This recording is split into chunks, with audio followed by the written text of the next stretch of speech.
joining us. We've got about 75 media here on the call. We'll kick things off. This is linebacker Nolan Smith, University of Georgia. Our first question today will come from Chip Towers. Chip? Hi, Nolan. How are you? How you doing? I'm great. The obvious question from the last time you played Alabama was 0 sacks. It appeared from my review in the game that you guys, it's not from a lack of trying. You guys were doing some stuff trying to get to the quarterback. What has to happen different to generate pressure on the quarterback, and how important is generating pressure on the quarterback against Alabama in particular? We say here all the time, the best rush is the best coverage, and we got to get to the quarterback. It's just nothing else about it. Last game, we did not do that, and I know a lot of people felt hurt after that one, and I hold myself and my room accountable, and also the D-line. That's our job as pass rushers, is to get after the quarterback, and we didn't do that. And so, the difference between this game and that game is we just have to do it. We have to find a way, and I believe in our coaches. I trust in the plan that we now talking over still to be able to do that. All right. Our next question comes from Mark Schleybaugh. Mark? Yeah, Nolan, you're a guy that grew up in the state of Georgia. What do you think it would mean for you guys to get it done in the 41-year drought? I think it means everything. There's a lot of kids that's born and raised in the state of Georgia, and this is one that you'll never forget. And I always talk about leaving a legacy to my kids, but this is the ultimate, kind of like, a lot of people go to the programs just because of their father and everything. I want that to be my son's choice, but ultimately this is my goal and my dream, to be able to walk back here and, point at, son, this is what I did here. And, we're born and raised here. So why wouldn't we want to do that?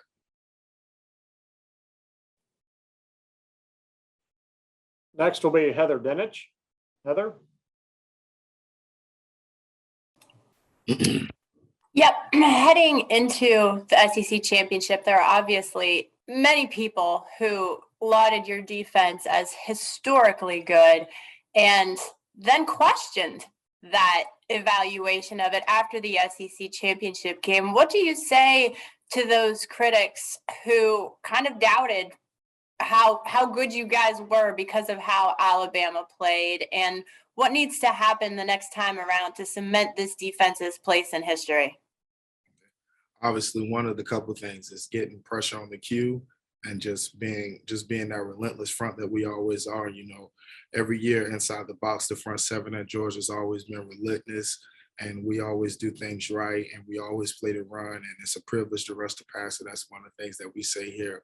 Well, we just got to go do it this game. There's nothing else need to be said, and there's nothing need to be done other than trust the plan and go do it. Next will be Connor Riley. Connor? Hey, Nolan, but this being Dan Lanning's last game here, what has he meant to your development, and how has he helped the University of Georgia? Oh, man, as far as helping the University of Georgia, man, it's crazy, and the things that he do, the scheme that he brought, and the philosophy that he kind of, brought into the SEC in Georgia, as far as, us slanting, us moving gaps, and just being relentless up front and doing a lot little with a lot more. We call it playing a couple gaps, two gapping and stuff like that. We still do all those same things that the old Bama used to do. If you know anything about football, they created the first generational defense, but we're just doing it a little different, I'll say. And we move gaps, and we try to have gap responsibility, and our backers know where everyone's supposed to fit.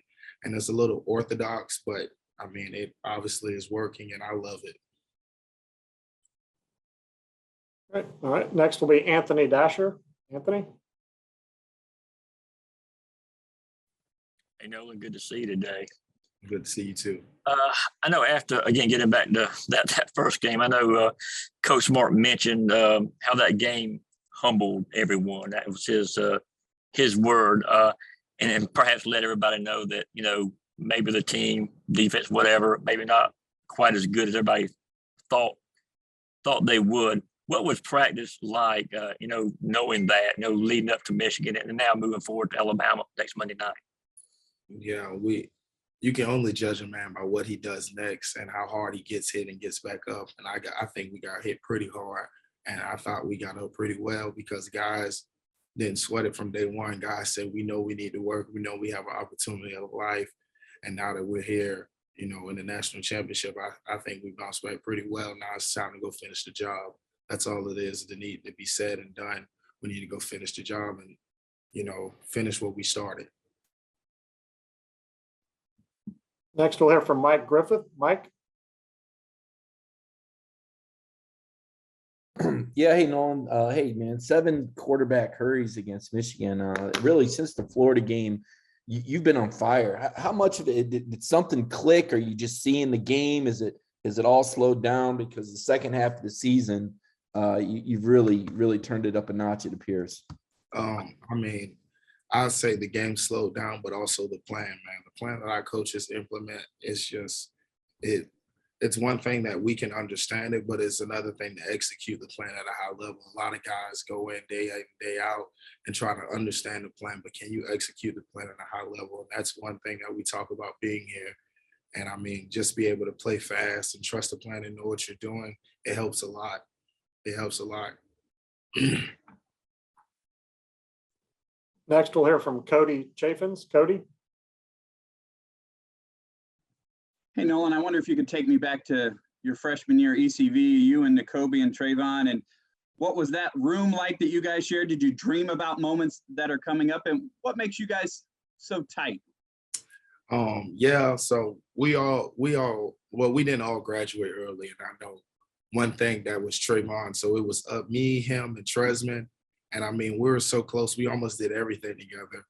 As far as all our classes was the same. That's when things weren't COVID freak out. You couldn't have so many people on the buses. We used to get on the bus and be packed like sardines riding the class. And we used to just almost do everything together. And it just built a connection just alone by itself. And then when we came in our junior year, Coach started doing those school sessions, and we started even talking to each other more, hanging out more, and doing things more, and it just built the connection even more. I still remember all 3 of my roommates, we drove to see one of Trayvon's basketball games in high school in Thompson. So I know that's one thing that we did our freshman year because, on the weekends, we was like, wow, we don't have mom and dad to tell us what to do. Most of the weekends we just laid in bed because we were so tired from workouts. But then after that, we just started doing things together, and it became really fun. Next will be Lance McCurley. Lance?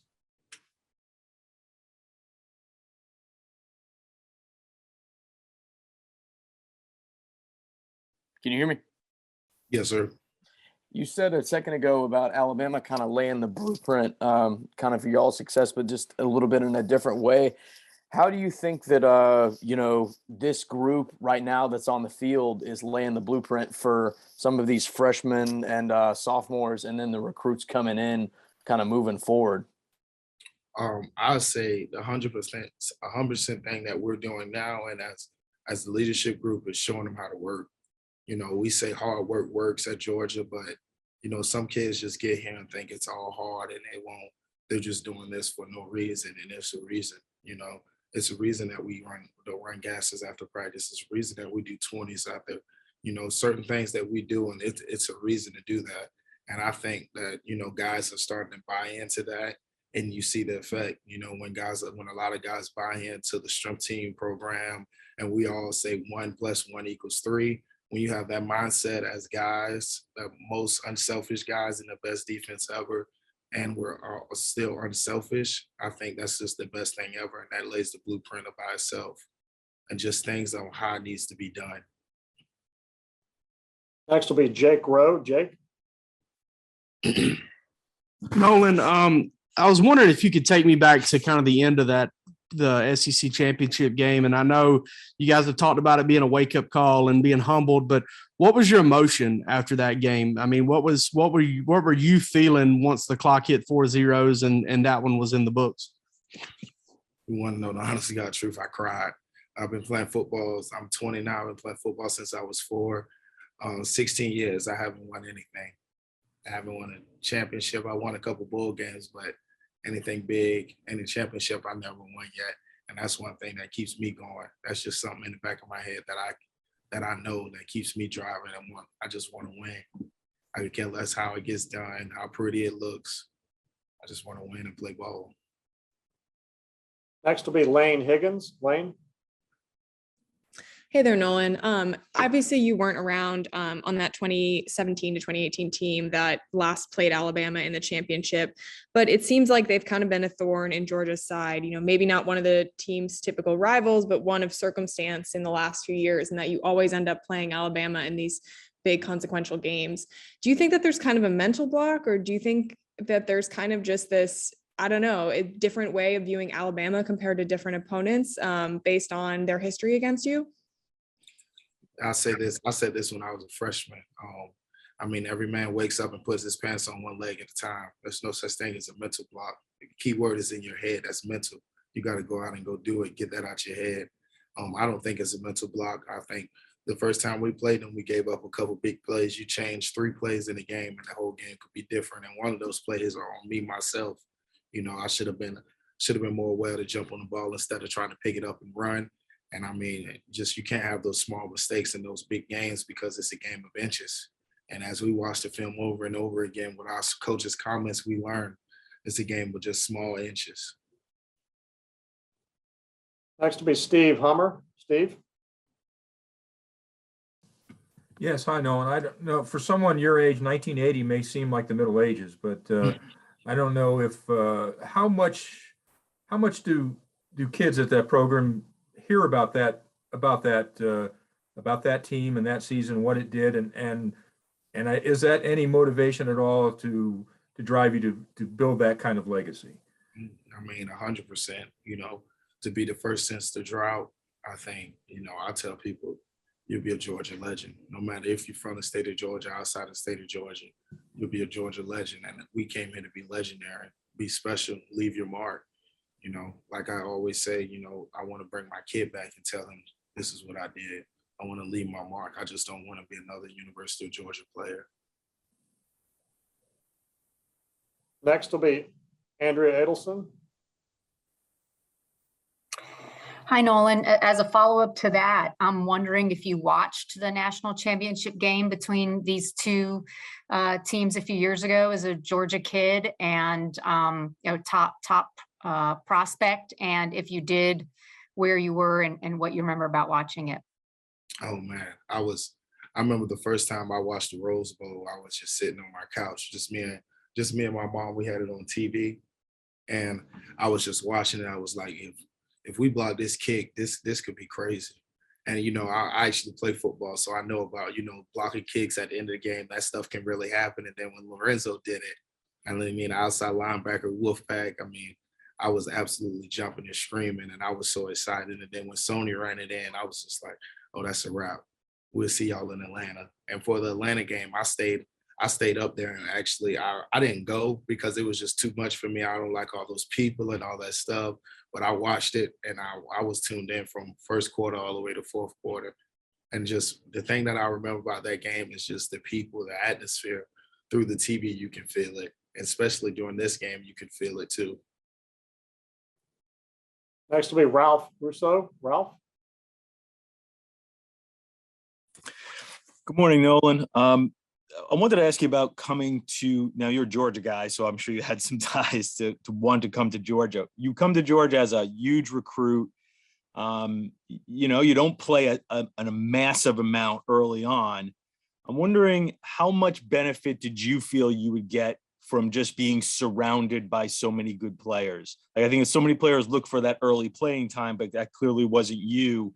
How much benefit do you get from practicing with those guys and just being surrounded by so many good players, even though it might limit your playing time? I mean, for number one to start is Aziz. I mean, Aziz, I feel like he took me under his wing, even though he wasn't saw as like a big guy when he came in. Aziz and Adam, they took me under their wing, and, you know, they showed me how to work, and they showed me, man, you just trust the process, man. You this and that. And I never thought about leaving because I knew this is what my mom wanted me to be. This is where I wanted to be. So I just came in and made the best of every day and tried to work and get better. I mean, I'm a Georgia boy. I love the state of Georgia. And as far as going anywhere else other than being here is, I don't know. I wouldn't think. But seeing those guys work and how they did things day in and day out and being Georgia kids, it just helped me a lot, and it kept me centered, to say guys still want to be here and guys still want to do this. And why should I think about leaving and be selfish? And that I just think that's selfish. I mean, I understand guys leaving programs to go do bigger and better things and more playing time, but I mean, crazy now that guys are considering leaving programs just because of NIL deals. And that's just not about football. Football is a team sport. And I say it all the time, it's the ultimate team sport. You just got to sacrifice a lot. And I get that playing a lot, playing defense. I'm not an offensive player. I don't want the ball in my hand a lot of times. I just want to do my job for my team.